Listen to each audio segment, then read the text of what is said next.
सबसे पहले नरेंद्र मोदी और ट्रंप की मुलाकात की तरफ आते हैं। नरेंद्र मोदी उन चंद प्राइम मिनिस्टर्स या हेड ऑफ स्टेट्स में से हैं जिन्हें ट्रंप ने अपना इक़्तिदार संभालने के बाद दावत दी और उसके बाद उनसे मुलाकात की। तो अभी तक सिर्फ 2 या 3 ऐसे हेड ऑफ स्टेट्स हैं जिनके साथ ट्रंप मुलाकात की उसने, और उनमें नरेंद्र मोदी भी शामिल है। जबकि पाकिस्तान की तरफ से अभी तक ना दावत दी गई है ट्रंप की तरफ से, और जो हमने खत लिखा था ट्रंप को मुबारकबाद का, उसका जवाब भी नहीं आया। और उसके साथ साथ हम खौफजदा भी रहते हैं कि कहीं ट्रंप इमरान खान साहब की फेवर में, उनकी हमायत में एक ट्वीट ठोक दे, और अगर उसने ट्वीट ठोक दी या अमेरिका की तरफ से कोई मुतालबा आ गया तो उसके बाद पाकिस्तान कहां स्टैंड करेगा। तो हम एक साइड से खौफजदा हैं, दूसरी साइड से जो इंडिया है उसका बहुत ज्यादा अमेरिका फेवर दे रहा है, और उसके साथ साथ जो अमेरिका है वो पाकिस्तान को कोल्ड शोल्डर भी दे रहा है। तो ये है हमारी बैनुल कौमी सफारती सूरत हाल, और इससे ज़ाहिर बहुत सारी चीज़ें हमें लर्न करनी पड़ेंगे। साथ साथ उन्होंने नरेंद्र मोदी के साथ नए डिफेंस पैक्ट भी किए हैं, डिफेंस मुआहदे भी किए हैं, जिसके अंदर मेरा ख्याल है 35 नए लड़ाका हथियारे दिए जा रहे हैं, और ये लेटेस्ट टेक्नोलॉजी से लेस हथियारे हैं जिन्हें स्टेल्थ टेक्नोलॉजी कहते हैं। यानी जब ये फिजा के अंदर होंगे तो इन्हें डिटेक्ट नहीं किया जा सकेगा, और ये एक लेटेस्ट टेक्नोलॉजी है जो अमेरिका के पास है, और उसे अब वो इंडिया के हवाले कर रहा है। जिससे ज़ाहिर है पाकिस्तान का और इंडिया का जो डिफेंस एक बैलेंस था वो खराब हो गया, और अब ये बैलेंस जो है वो इंडिया की तरफ चला गया, जिसका ज़ाहिर है पाकिस्तान को बहुत ज़्यादा दुख है। और हम इस पे प्रोटेस्ट भी कर रहे हैं, हमारे दफ्तर खारजा ने इस पे प्रोटेस्ट भी किया है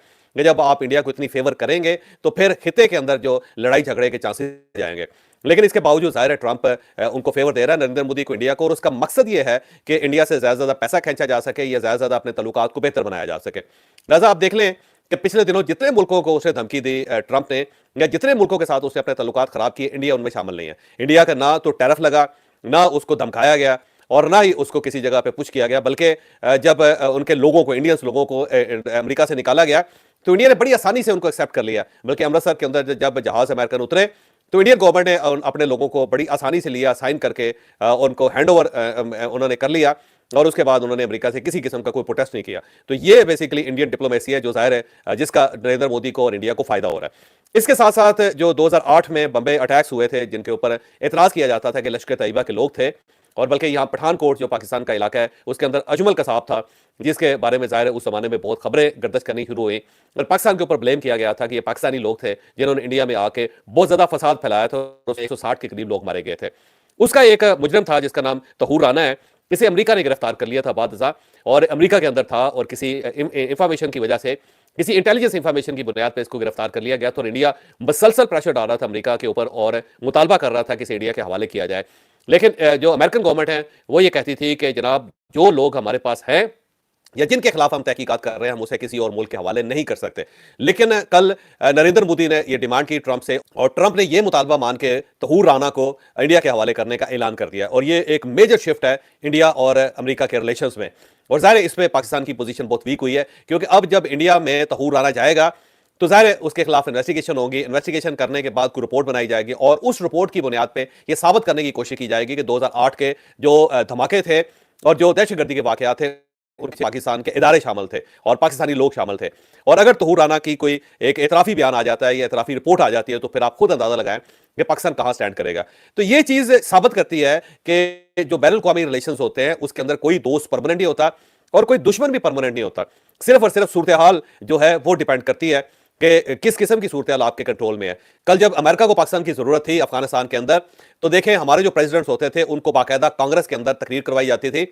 और पूरी कैबिनेट अमेरिकन की एयरपोर्ट पे खड़े होकर जनरल परवेज मुशर्रफ का इस्तकबाल किया करती थी, जनरल ज़ियाउल्लाह का इस्तकबाल किया करते थे। और उस जमाने में यूनिफॉर्म में जो हमारे प्रेसिडेंट्स थे उनको भी अमेरिकन ने सलूट किया और उन्हें तस्लीम किया। लेकिन जब वक्त खत्म हो गया, वक्त गुजर गया, तो उसके बाद किसी ने पीछे मुड़ के नहीं देखा, और अब वही पाकिस्तान है जिसको इतना ज्यादा इग्नोर किया जा रहा है कि पाकिस्तान बाकायदा एम्बेरस फील कर रहा है। तो ये चीज साबित करती है कि दुनिया के अंदर कोई ताल्लुक परमानेंट नहीं होता और कोई ताल्लुक आर्जी नहीं होता, सिर्फ और सिर्फ सूरत हाल मैटर करती है। और अगर सूरत हाल आपके कंट्रोल में है, अगर आपके पास पैसा है, अगर आप मजबूत हैं, तो पूरी दुनिया आपके रास्ते में बिछेगी, आपको सपोर्ट करेगी, आपको फेवर करेगी। लेकिन अगर आपके पास पैसा नहीं है, आप बैर की हैसियत अख्तियार कर चुके हैं, या दुनिया को आपकी जरूरत नहीं है, तो फिर अल्टीमेटली वही सलूक होगा जो इस वक्त अमेरिका पाकिस्तान के साथ कर रहा है। ये चीज साबित करती है कि अगर आपने अक़वाम आलम में सर्वाइव करना है, आगे बढ़ना है और दुनिया को अपने पास बिठाए रखना है, तो फिर आपको मजबूत होना पड़ेगा। तो ये एक मैसेज है कि अगर हम मजबूत होंगे तो हमारे साथ वही सलूक किया जाएगा जो इस वक्त नरेंद्र मोदी के साथ किया जा रहा है, और अगर हम कमजोर हो जाएंगे तो फिर हमारे साथ वही सलूक किया जाएगा जो इस वक्त हमारे साथ हो रहा है।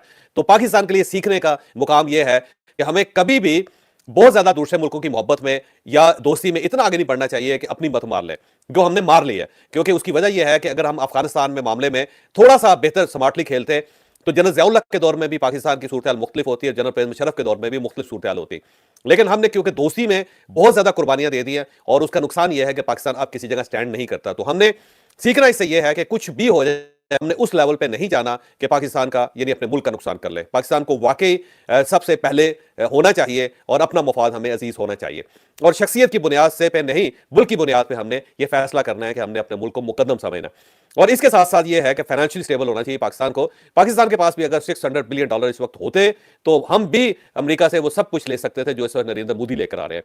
लेकिन क्योंकि पाकिस्तान IMF के आगे फंसा हुआ है और $1-1 बिलियन के लिए हमें सिसकना पड़ रहा है, एड़ियां रगड़नी पड़ रही है और उसकी वजह से पाकिस्तान जाहिर है ये बैटल हार रहा है। तो हमने कुछ भी हो जाए फाइनेंशियली अपने आप को बड़ा रखना है और इंडिपेंडेंट रखना है। अगर हम इंडिपेंडेंट हो गए फाइनेंशियली तो हमारे पास बहुत ज्यादा फैसिलिटीज होंगी, फिर यही मुल्क होंगे जो हमारे आगे पीछे फिरेंगे। और इसके साथ साथ कुछ भी हो जाए हमने मुल्क का नुकसान नहीं करना, दोस्ती अपनी जगह पे लेकिन पाकिस्तान अपनी जगह पे मुकद्दम। इसके साथ साथ जो अर्दोगान साहब हैं, तैयब अर्दोगान, वो कल पाकिस्तान के दौरे पे आए हुए थे।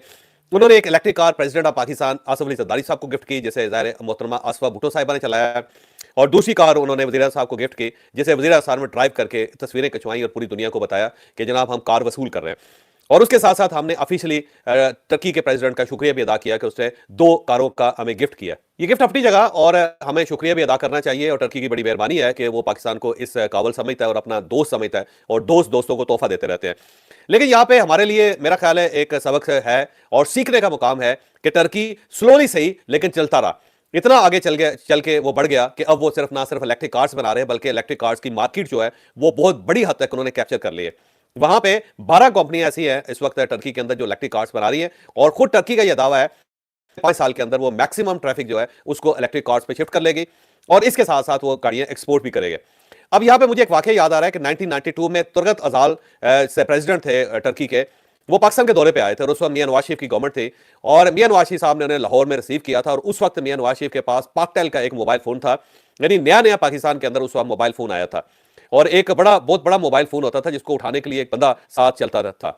और वो जब मोबाइल फोन उन्होंने देखा तुर्गत अजाल ने तो वो बड़ा हैरान हुआ और उसने प्राइम मिनिस्टर साहब से पूछा था कि ये किस टाइप की वॉकी टॉकी है जो इतने ज्यादा रेंज की आपके पास है। और उस वक्त मियां नवाज शरीफ ने बताया था कि ये मोबाइल फोन है और ये बाकायदा फोन नेटवर्क है। और तुर्गत अजाल जो उस वक्त तुर्की का प्रेसिडेंट था उसको ये पता नहीं था कि टेक्नोलॉजी इस हद तक आगे जा चुकी है। ये एक दौर था। और इसके साथ साथ मैं क्योंकि बड़े अरसे से तुर्की की विजिट कर रहा हूं, 1984 में जब मैं मैट्रिक मैंने किया था तो मैं सबसे पहले इस्तांबुल गया था उस जमाने में। आप यकीन करें कि इस्तांबुल इतना ज्यादा गंदा शहर था कि आप तसव्वुर भी नहीं कर सकते। बॉस्फोरस के अंदर कचरा भरा हुआ था और उसको देखने के बाद इंसान की तबीयत खराब हो जाती थी और वहां स्मेल आती रहती थी। गलियां जो थी उसके अंदर चिरस बिकती थी और रात के वक्त 5 बजे के बाद बल्कि 6 बजे के बाद आप गलियों में निकल नहीं सकते थे, लोग चाकू दिखा के आपको लूट लेते थे। बहुत ज्यादा क्राइम थे वहां पे और इंतहा दर्जे का गंदा शहर था। सफाई जो थी हफ्ता हफ्ता नहीं होती थी, कचरे से जो कचरा घर थे उबल रहे होते थे। लेकिन अब जाके आप इस्तांबुल को देखें, दुनिया की टॉप डेस्टिनेशन है और वहां हर साल जो टूरिज्म होती है हम तसव्वुर भी नहीं कर सकते। सिर्फ एक शहर की जो टूरिज्म है पाकिस्तान की कुल टूरिज्म से 10